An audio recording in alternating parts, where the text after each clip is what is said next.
नमस्कार मित्रांनो, इन्व्हेस्टमेंट माहिती यूट्यूब चॅनलवर तुमच्या सगळ्यांचे स्वागत आहे.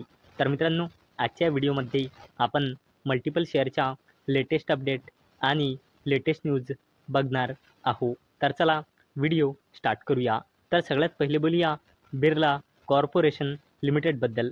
आणि मित्रांनो, या कंपनीने 10 रुपयाचा डिव्हिडंड अनाऊन्स केला आहे. आणि मित्रांनो, त्याचसोबत या कंपनीने क्वार्टरली रिझल्टसुद्धा अनाऊन्स केला आहे. तर मित्रांनो, या कंपनीची सेल्स इयर ऑन इयर बेसिसवर 2,654 कोटी रुपयांनी वाढून आता आली आहे 2,815 कोटी रुपये. तसेच या कंपनीची सेल्स क्वार्टर ऑन क्वार्टर बेसिसवर 2,257 कोटी रुपयांनी वाढून आता आली आहे 2,815 कोटी रुपये. तसेच या कंपनीचा net profit year on year बेसिसवर 193 कोटी रुपयांनी वाढून आता आला आहे 257 कोटी रुपये. तसेच या कंपनीचा net profit quarter on quarter बेसिसवर 31 कोटी रुपयांनी वाढून आता आला आहे 257 कोटी रुपये. आणि मित्रांनो, याच अपडेटमुळे आज या कंपनीच्या शेअर प्राईजमध्ये आपल्याला जवळपास 20% अप्पर सर्किट पाहायला मिळाला आहे. चला आता बोलूया येस बँक लिमिटेडबद्दल. तर मित्रांनो, Japan's SMBC to buy 20% stake in Yes Bank for ₹13,483 crore from SBI other banks. तर चला या अपडेटला थोडं डिटेलमध्ये समजून घेऊया. तर मित्रांनो, जापानचा सुमोटोमो मुत्सुई बँकिंग कॉर्पोरेशन येस बँक लिमिटेडमध्ये 20% हिस्सेदारी बाय करणार आहे, ज्यातली 13.19% हिस्सेदारी SBIकडून बाय करणार आहे. तसेच अदर बँक्सकडून 6.81% हिस्सेदारी विकत घेणार आहे. आणि मित्रांनो, या डीलची टोटल व्हॅल्यू आहे 13,483 कोटी रुपये. आणि मित्रांनो, अशी अपेक्षा आहे की ही डील 12 महिने म्हणजे 1 वर्षामध्ये पूर्ण होऊन जाईल. आणि मित्रांनो, याच अपडेटचा इम्पॅक्ट आज आपल्याला येस बँक लिमिटेडच्या शेअरवर पाहायला मिळाला आहे.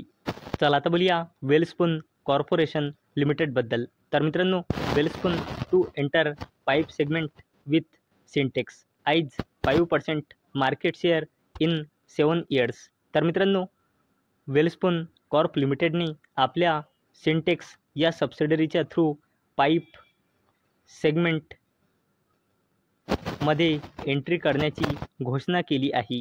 आणि मित्रांनो, या कंपनीने हे सुद्धा सांगितले आहे की या कंपनीचा उद्देश येणाऱ्या 7 वर्षामध्ये 5% मार्केट शेअर या सेगमेंटमध्ये ॲक्वायर करण्याचा आहे.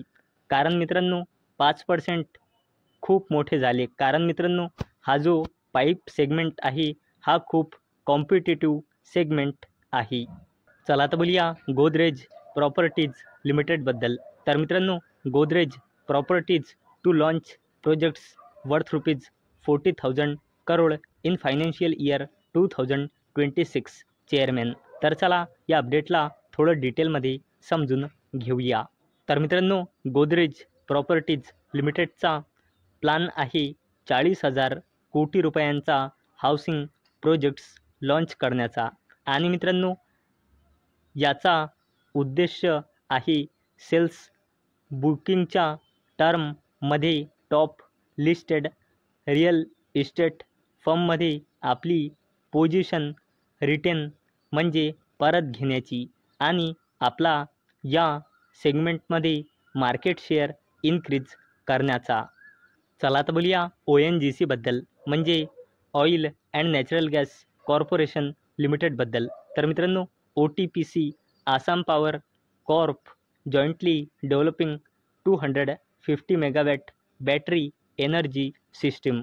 तर चला या अपडेटला थोडं डिटेलमध्ये समजून घेऊया. तर मित्रांनो, ONGC म्हणजे oil and natural gas corporation लिमिटेडची subsidiary company. ONGC Tripura power company limited आणि Assam power development corporation limited हे जॉईंटली 250 मेगावॅटचा बॅटरी एनर्जी सिस्टीम डेव्हलप करत आहे. चला तर बोलूया NSEच्या FNO सेगमेंटबद्दल.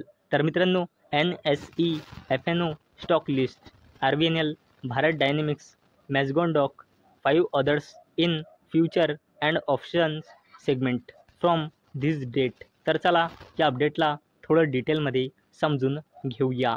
तर मित्रांनो, NSEच्या FNO सेगमेंटमध्ये 30 मे 2025 पासून या 8 नवीन कंपन्या ॲड होणार आहे. तर चला बघूया कोणत्या आहे या 8 कंपन्या. तर मित्रांनो, या 8 कंपन्यामध्ये सगळ्यात पहिले नाव आहे डिफेन्स कंपनी भारत डायनेमिक्स लिमिटेडचे, नंतर आहे केन्स टेक्नॉलॉजी इंडिया लिमिटेडचे, नंतर आहे मॅनकाइंड फार्मा लिमिटेडचे, नंतर आहे मॅझगॉन शिपबिल्डर्स लिमिटेडचे, नंतर आहे रेल विकास निगम लिमिटेडचे, नंतर आहे फोर्टिस हेल्थ केअर लिमिटेडचे, नंतर आहे पिरॅमल फार्मा लिमिटेडचे आणि सगळ्यात शेवटी आहे युनो मिंडा लिमिटेडचे. आणि मित्रांनो, ज्या कंपन्या NSEच्या FNO सेगमेंटमध्ये ॲड होत असतात त्या कंपन्यांमध्ये लिक्विडिटी इन्क्रीज होते. तसेच मित्रांनो, त्या कंपनीमध्ये इन्स्टिट्यूशनल आणि रिटेल इन्व्हेस्टरचे इंटरेस्टसुद्धा इन्क्रीज होते.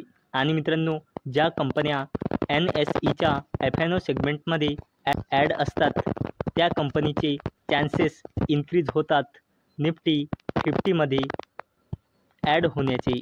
कारण मित्रांनो, निफ्टी 50मध्ये ॲड होण्याचा हा एक क्रायटेरिया आहे की ती कंपनी FNO सेगमेंटमध्ये ॲड असायला पाहिजे. तर मित्रांनो, या जे तुम्हाला 8 कंपन्या दिसत आहे यापैकी कोणतीही कंपनी जिने निफ्टी 50चा क्रायटेरिया फुलअप केला ती कंपनी पुढे जाऊन निफ्टी 50मध्ये सुद्धा ॲड होऊ शकते. त्या अनिल अंबानीजीच्या कंपनीबद्दल, जिचे नाव आहे रिलायन्स पॉवर लिमिटेड. तर मित्रांनो, या कंपनीने आपला क्वार्टरली रिझल्ट डिस्क्लोज केला आहे. तर मित्रांनो, या कंपनीची सेल्स इयर ऑन इयर बेसिसवर 1997 कोटी रुपयांनी मार्जिनली घसरून आता आली आहे 1978 कोटी रुपये. तसेच या कंपनीचे सेल्स क्वार्टर ऑन क्वार्टर बेसिसवर 1853 कोटी रुपयांनी वाढून आता आली आहे 1978 कोटी रुपये. तसेच या कंपनीचा net profit year on year बेसिसवर 398 कोटी रुपयाच्या नेट लॉसमधून आता आला आहे 126 कोटी रुपयाच्या नेट प्रॉफिटमध्ये. तसेच या कंपनीचा net profit quarter on quarter बेसिसवर 42 कोटी रुपयांनी वाढून आता आला आहे 126 कोटी रुपये. तर मित्रांनो, या कंपनीचा सेल्स इयर ऑन इयर बेसिसवर मार्जिनली घसरला आहे. परंतु मित्रांनो, या कंपनीचा एक्सपेन्स तुम्ही बघू शकता जबरदस्तपणे खाली आला आहे. आणि मित्रांनो, एक एक्सपेन्सेस आणि नंतर OPM पर्सेंटेजसुद्धा तुम्ही इथे बघू शकता. 9%ने सरळ आता 30%, 27% इन्क्रीज झाला आहे. आणि मित्रांनो, हेच कारण आहे रिलायन्स पॉवर लिमिटेडचा net profit year on year बेसिसवर म्हणा किंवा क्वार्टर ऑन क्वार्टर बेसिसवर म्हणा जबरदस्तपणे इन्क्रीज झाला आहे. आणि मित्रांनो, याच अपडेटचा इम्पॅक्ट आज आपल्याला रिलायन्स पॉवर लिमिटेडच्या शेअरवर पाहायला मिळाला आहे. चला आता बोलूया अडानी ग्रुपच्या जबरदस्त कंपनी अडानी एंटरप्राइजेज लिमिटेडबद्दल. तर मित्रांनो, Adani group deploys India's first hydrogen powered truck for mining logistics. तर चला या अपडेटला थोडं डिटेलमध्ये समजून घेऊया.